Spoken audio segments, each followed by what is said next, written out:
It is increasingly acknowledged that the provision of a single mathematically optimal solution out of an energy modeling analysis should be abandoned in favor of the generation of a wide range of equally feasible and economically comparable alternatives for stakeholder evaluation. Last year, we contributed to this field of research with our own SPOS approach, which explicitly searches for both technologically and spatially distinctive alternatives.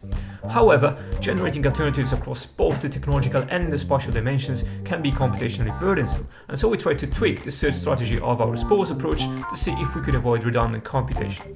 In this plot, we can see 150 feasible options generated by different search strategies and plotted in a 3D space, in which the axis and the color coding represent the relative utilization of the renewable transmission and respectively storage capacity expansion potential compared to the maximum allowed. Apparently, some search strategies generate almost overlapping solutions, which might seem redundant, but it's not quite so.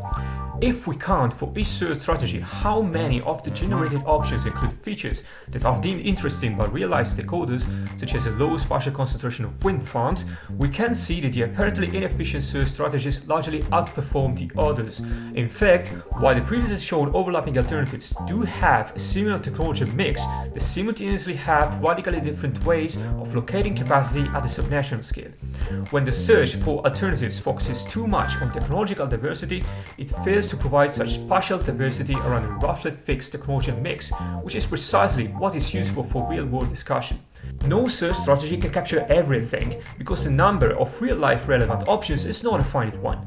Perhaps a good solution might be combining the advantages of different search strategies into a hybrid workflow and use this to provide a first, as exhaustive as possible set of options to be then iterated with stakeholders for further refinement.